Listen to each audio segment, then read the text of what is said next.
Good morning dear student. आज हम उत्प्रेरकों को उनकी क्रिया के आधार पर पढ़ेंगे। किसके आधार पर? क्रिया के आधार पर पढ़ेंगे और क्रिया के आधार पर हम उत्प्रेरकों के प्रकारों को जानेंगे। और वो कितने प्रकार के होते हैं जी? 4 प्रकार के होते हैं। कितने प्रकार के होते हैं? 4 प्रकार के होते हैं। पहला है धनात्मक उत्प्रेरक, दूसरा है ऋणात्मक उत्प्रेरक, तीसरा है स्वतः उत्प्रेरक और चौथा जो है वो कौन सा है? जैव उत्प्रेरक। ठीक है, तो हम पढ़ेंगे किसके आधार पर? क्रिया के आधार पर उत्प्रेरकों के प्रकार। ठीक है, तो देखिए हेडिंग डाल लीजिए, क्रिया के आधार पर, क्रिया के आधार पर उत्प्रेरकों के प्रकार।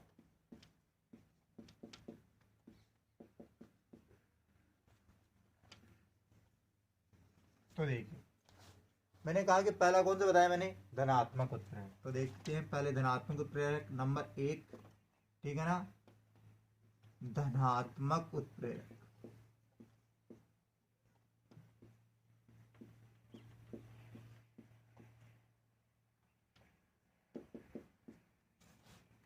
देखिए धनात्मक उत्प्रेरक क्या होते हैं, ये रासायनिक अभिक्रिया में क्या परिवर्तन करते हैं। ठीक है, तो धनात्मक उत्प्रेरक किसी रासायनिक अभिक्रिया में उस अभिक्रिया के वेग को बढ़ाने का कार्य करते हैं। यानी कि अभिक्रिया मिश्रण के अंदर जो अभिकारकों के मध्य जो क्रिया होती है उससे ये जल्दी उत्पाद बना देते हैं। यानी कि अभिक्रिया के वेग को ये क्या कर देते हैं? बढ़ा देते हैं। ठीक है ना, तो परिभाषा क्या हो जाएगी? देखिए, किसी रासायनिक अभिक्रिया में, किसी रासायनिक अभिक्रिया में,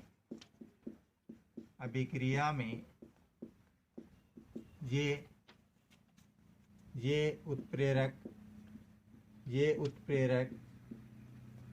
अभिक्रिया के वेग को, अभिक्रिया के वेग को बढ़ा देते हैं, वेग को बढ़ा देते हैं। तो क्या कहलाते हैं? धनात्मक उत्प्रेरक कहलाते हैं। यानी कि अभिक्रिया में अभिक्रिया के वेग को क्या कर देंगे? बढ़ा देंगे। यानी कि जल्दी से क्या बन जाएगा? उत्पाद बन जाएगा बहुत तीव्र गति से। ठीक है, यानी कि तेज गति से अभिक्रिया क्या होगी? संपन्न होगी। फॉर एग्जाम्पल नंबर 1 2KClO3, ये एग्जाम्पल बार बार आ रहा है अपने सामने। MnO2 ताप दिया, ठीक है ना, क्या बनेगा? 2KCl + 3O2। ठीक है ना, यहाँ पर जो ये मैग्नीज डाइऑक्साइड है और ये ताप है। ठीक है ना, ये हमने जब पहले पढ़ा था तो क्या बताया था मैंने कि ताप, इसका अपघटन जो होता है बहुत कम ताप पर ही होने लगता है। ठीक है ना, ठीक है ना, अपघटन क्या होने लगता है? बहुत कम ताप। ये डेल्टा का चिन्ह जो दिखाई दे रहा है वो किसका है? ताप का चिन्ह है। और ये क्या है? मैग्नीज डाइऑक्साइड है। यानी कि पोटेशियम क्लोराइड का अपघटन जो होता है वो कम ताप पर ही होने लगता है। ठीक है ना, और जल्दी से यहाँ पर क्या बन जाते हैं? उत्पाद। जल्दी से क्या बन जाते हैं यहाँ पर? उत्पाद। यानी कि ये जो उत्प्रेरक है मैग्नीज डाइऑक्साइड, ये अभिक्रिया के वेग को क्या कर रहा है? बढ़ा रहा है। ठीक है, दूसरा एग्जाम्पल है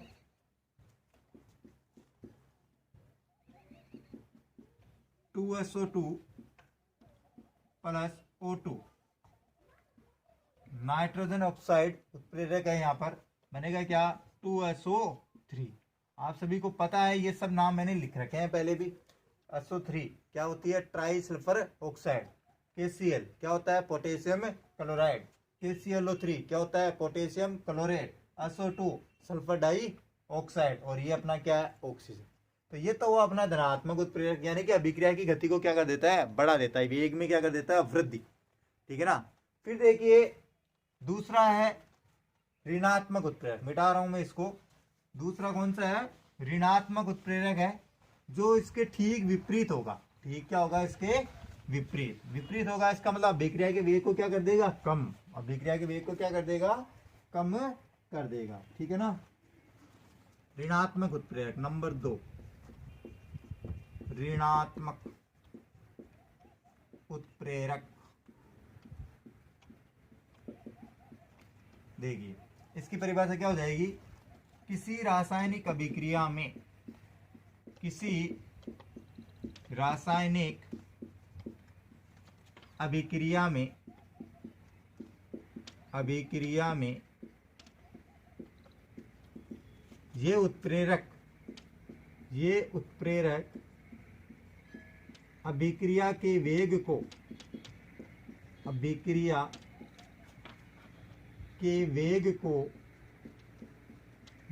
को कम कर देते हैं, वेग को कम कर देते हैं।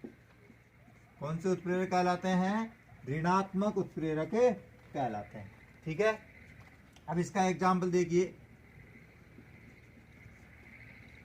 2H2O2, ठीक है ना, 2H2O2, ठीक है। उत्प्रेरक जो होगा वो होगा यहाँ पर ग्लिसरॉल, ठीक है ना, ग्लिसरॉल, ठीक है। ये जो H2O2 है ये क्या है? अपना हाइड्रोजन पेरोक्साइड। क्या है? Hydrogen peroxide. लिख लो, हाइड्रोजन पेरोक्साइड, हाइड्रोजन पेरोक्साइड। अब देखिए बनेगा क्या? 2H2O plus O2। क्या बनेगा? 2H2O प्लस O2 जल बनेगा और ऑक्सीजन गैस बनेगी। यानी कि ये क्रिया क्या हो जाती है? कम, ठीक है ना। गति अभिक्रिया के वेग में क्या आ जाती है? कमी। यानी कि जैसे ही हाइड्रोजन पेरोक्साइड की इस अभिक्रिया के अंदर ग्लिसरॉल उत्प्रेरक मिलाया जाता है या इसकी उपस्थिति दर्ज करवाई जाती है थोड़ी सी मात्रा में, तब इस H2O2 के अपघटन की जो दर होती है, ठीक है ना, H2O2 के अपघटन की दर वो क्या हो जाती है? मंद पड़ जाती है। क्या पड़ जाती है? मंद पड़ जाती है। और अभिक्रिया का वेग फलस्वरूप क्या हो जाता है? कम हो जाता है। और उत्पाद क्या बनते हैं? लेट बनते हैं। बन क्या रहा है? H2 और O2। फिर इसका देखिए दूसरा एग्जाम्पल, दूसरा एग्जाम्पल है 2CHCl3, 2CHCl3 प्लस O2, ठीक है ना। उत्प्रेरक कौन सा होगा? C2H5OH, ठीक है ना, C2H5OH। अब देखिए ये जो C2H5OH है, इस उत्प्रेरक का नाम क्या होगा? एथेनॉल। क्या नाम है? एथेनॉल, शराब, ठीक है ना।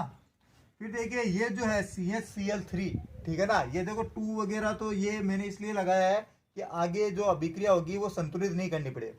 पर्सनली क्या होगी? ये पहले से ही संतुलित होगी, इसलिए मैंने ये 2 वगैरह में लगा रहा हूँ सबके साथ में। तो ये जो CHCl3 है, ठीक है ना, ये किसका आणविक सूत्र है? क्लोरोफॉर्म। किसका है? क्लोरोफॉर्म, ठीक है ना। इसका उपयोग किसमें किया जाता है? बेहोशी की दवा के रूप में, निश्चेतक के रूप में, ठीक है ना। यानी किसी को बेहोश करना हो तो क्लोरोफॉर्म का यूज किया जाता है, ठीक है ना। तो देखिए ये तो क्लोरोफॉर्म है, ठीक है ना, ये क्या करेगा? इस वायु में उपस्थित ऑक्सीजन गैस, या हम कहेंगे इस वायु से स्वतः ही क्या हो जाएगा? ऑक्सीकृत हो जाएगा। यानी कि अपने आप ही क्या हो जाएगा? ऑक्सीकृत हो जाएगा। और ऑक्सीकृत होकर क्या बनाएगा? एक विषैली गैस बनाएगा। क्या बनाएगा? एक विषैली गैस। उस विषैली गैस को हम क्या कहते हैं? फोस्जीन। क्या कहते हैं? फोस्जीन, ठीक है। जिसका देखो सूत्र क्या होता है? COCl2। क्या होता है? COCl2। अब इधर 2 है तो हम भी इधर भी 2 लगा देते हैं, ठीक है ना। तो क्या बन गया अपना? 2COCl2। क्या बनी? ये कौन सी गैस है अपनी? फोस्जीन। कौन सी है? फोस्जीन, जो कि क्या है? एक विषैली गैस है। और अब बाहर क्या निकलेगा? H2O। साथ में बाहर क्या निकलेगा? H2O। वापस सुनिएगा, इसकी थ्योरी में लिखा नहीं रहा हूं, आपको लिखनी है, ठीक है ना, कि क्लोरोफॉर्म जो है वो वायु में उपस्थित ऑक्सीजन से, ठीक है ना, क्या करता है? क्रिया करता है और स्वतः ही क्या हो जाता है? ऑक्सीकृत हो जाता है, ठीक है ना। और ऑक्सीकृत होकर एक विषैली गैस बनाता है। कौन सी गैस है वो? फोस्जीन, ठीक है ना। तो इस प्रकार ये जो अब देखिए फोस्जीन गैस बनाता है, ठीक है। अब देखिए इस उत्प्रेरक का क्या कार्य है? उत्प्रेरक क्यों मिलाया गया है इसमें? इस अभिक्रिया की गति को धीमा करने के लिए, इस अभिक्रिया की गति को क्या करने के लिए? धीमा करने के लिए इसमें थोड़ी सी मात्रा में क्या मिला दिया जाता है? एथेनॉल मिला दिया जाता है, ठीक है ना। तो ये तो हुआ अपना कौन सा उत्प्रेरक? ऋणात्मक उत्प्रेरक, ठीक है। अब हम पढ़ेंगे नंबर 3, कौन सा? स्वतः उत्प्रेरक, ठीक है। तो देखिए मिटा रहा हूं मैं इसको।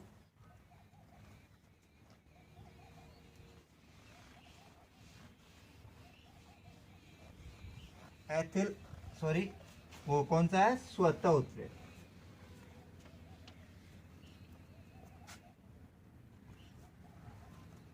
नंबर 3 स्वतः उत्प्रेरक। जैसा कि नाम से पता चलता है, स्वतः का मतलब क्या होता है, अपने आप में। स्वतः का मतलब क्या होता है, अपने आप में, ठीक है ना। तो इसके अंदर उत्प्रेरक जो है, ठीक है ना, वो कौन होगा, ठीक है ना, वो उत्प्रेरक होगा उत्पाद, ठीक है ना। तो हमें इसकी परिभाषा लिखते हैं, ठीक है ना, कि परिभाषा जो होगी इसकी इस प्रकार होगी कि जब किसी रासायनिक अभिक्रिया में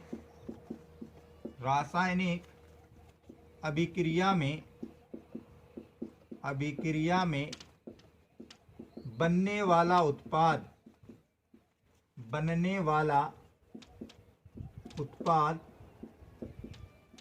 स्वयं ही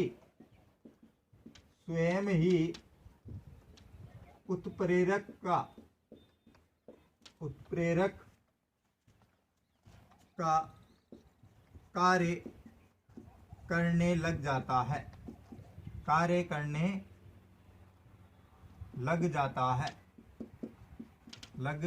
है, अर्थात अभिक्रिया के वेग को बढ़ा देता है, अभिक्रिया के वेग को बढ़ा देता है,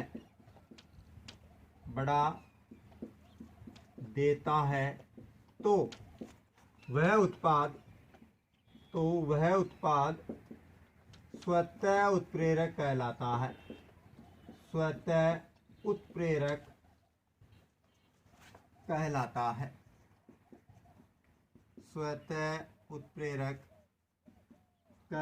है। तो अब देखिए इसका एग्जाम्पल,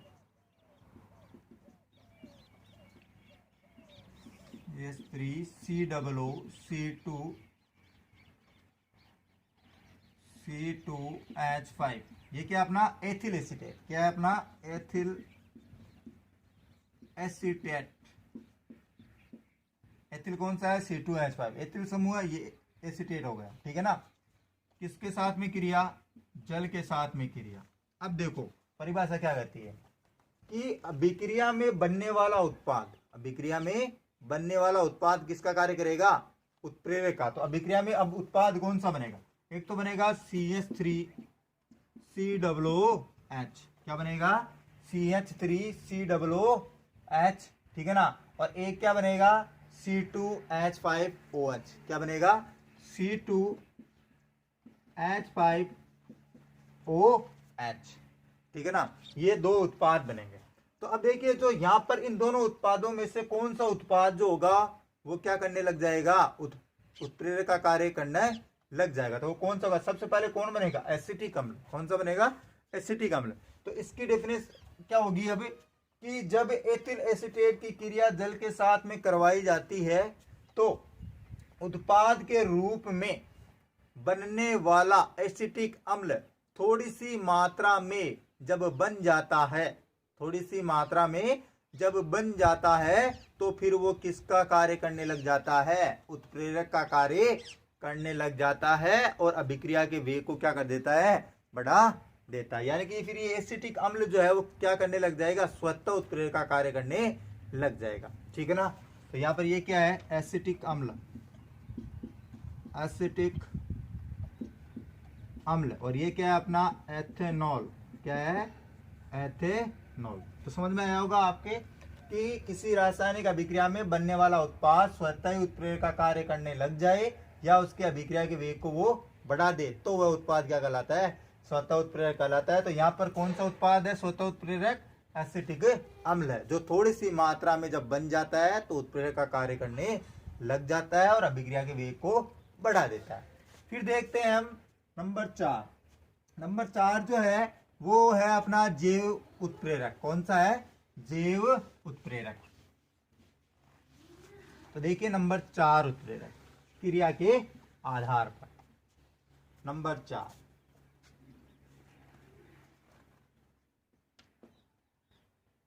जैव उत्प्रेरक।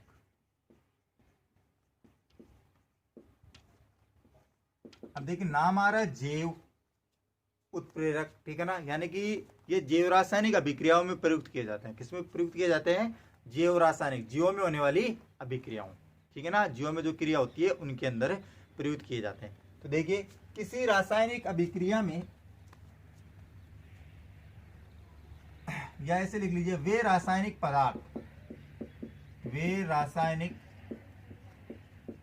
पदार्थ जो किसी जैव रासायनिक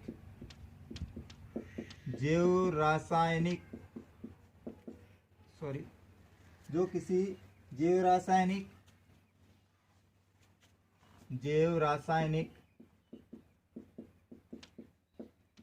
अभिक्रियाओं की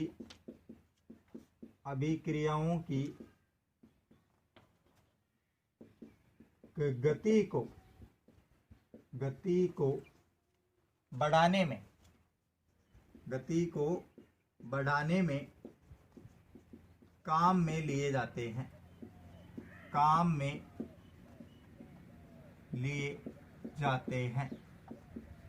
क्या कहलाते हैं? जैव उत्प्रेरक कहलाते हैं, ठीक है ना। अब फिर बात है कि इन्हें साधारणतः हम क्या कह सकते हैं? एंजाइम भी कह सकते हैं, ठीक है ना। लिए जाते हैं, क्या कहलाते हैं? जैव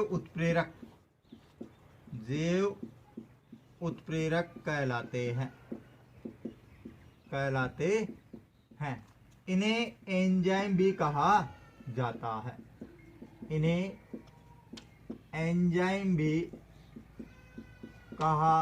जाता है, ठीक है ना। अब देखिए एंजाइम जो होते हैं वो जटिल कार्बनिक यौगिक होते हैं, जो जैव रासायनिक अभिक्रियाओं के लिए क्या होते हैं? अलग अलग होते हैं, ठीक है ना। तो देखिए अब मैंने ये परिभाषा लिख दी। फिर देखिए एक और पॉइंट है वो हम लिख ही देते हैं यहाँ पर। एंजाइम जैव रासायनिक अभिक्रियाओं के, एक मिनट, एंजाइम जटिल कार्बनिक यौगिक होते हैं, जटिल कार्बनिक यौगिक होते हैं जो भिन्न भिन्न जैव रासायनिक अभिक्रियाओं के लिए,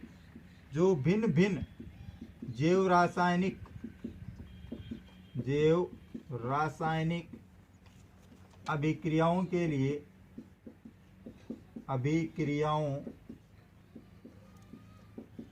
के लिए विशिष्ट होते हैं, विशिष्ट या अलग अलग होते हैं, विशिष्ट बोल दो या अलग अलग होते हैं, ठीक है। ये होते हैं एंजाइम, ठीक है। अब एंजाइम क्या करते हैं? तोड़ने का कार्य करते हैं या पचाने का कार्य करते हैं जीवों के अंदर, ठीक है। हम यहाँ पर इसके 2 एग्जाम्पल देंगे। कितने एग्जाम्पल देंगे? 2 एग्जाम्पल, ठीक है। तो देखिए नंबर 1, एग्जाम्पल नंबर 1, जैसे माल्टोज C12H22O11, बड़े लिख देता हूँ थोड़े, C12H22O11, क्या है ये अपना माल्टोज? क्या होती है? एक शर्करा। माल्टोज क्या होती है? एक शर्करा, ठीक है ना। माल्टोज है, क्रिया जल के साथ में है, ठीक है ना। ये हो गया। अब एंजाइम कौन सा होगा यहाँ पर? माल्टेज। कौन सा एंजाइम होगा? माल्टेज एंजाइम, ठीक है। अब बनेगा क्या? 2C6H12O6, बड़े लिख देता हूँ, C6H12O6, ठीक है ना। तो अब देखिए ये अपना क्या बना है? ग्लूकोज। क्या है ये अपना? ग्लूकोज। ग्लूकोज भी क्या होती है? एक शर्करा। माल्टोज भी क्या होती है? एक शर्करा। तो अब देखिए माल्टोज की क्रिया जल से करवाते हैं माल्टेज एंजाइम की उपस्थिति में, तो क्या बनता है? ग्लूकोज बनता है। इधर देखिए C12 है, H22 है, O11 है, तो इधर देखो 2 से करेंगे 6, तो कार्बन कितने हो जाएंगे? 12। 2 से इसको गुणा करेंगे तो कितने होते हैं? 24, ठीक है ना। इधर कितने है? 22 ही है, तो 2 ये रहे, तो ये भी 24 हो जाएंगे। 11 ऑक्सीजन इधर है, 1 इधर है, 12 हो गए। 2 को 6 से गुणा कर दो, ऑक्सीजन भी कितने हो जाएंगे? 12। ठीक है ना। तो इसका मतलब क्या हुआ कि ये माल्टेज एंजाइम जो है वो माल्टोज शर्करा को किस में तोड़ रहा है, ग्लूकोज शर्करा में तोड़। ठीक है ना। दूसरा एग्जाम्पल इंपॉर्टेंट है, टू नहीं है, ठीक है, NH2CO NH2 NH2CO NH2 क्या है भाई, ये यूरिया, क्या है अपना, यूरिया का अणुसूत्र है। 1 नंबर का क्वेश्चन आता है, ठीक है ना, कि यूरिया का आणविक सूत्र लिखे तो क्या होता है, NH2CO NH2। ठीक है ना। किसके साथ में, जल के साथ में आप क्रिया करवाते हो, ठीक है ना। जल के साथ में जब क्रिया कराओगे तो बनेगा क्या, 2NH2 NH2 बनेगा, ठीक है ना। और क्या बनेगा अपना, CO2, क्या बनेगा, CO2, 2NH2 हो जाएगा और CO2 हो जाएगा। अब ये कौन से एंजाइम की उपस्थिति में होगा, ये होगा अपना यूरिएज एंजाइम। कौन सा होगा, यूरिएज, ठीक है ना। यूरिएज एंजाइम की उपस्थिति में यूरिया जो होता है वो किस में टूटता है, NH2 और CO2 में, ठीक है ना। कार्बन डाइऑक्साइड गैस बनती है और अमोनिया, ठीक है ना।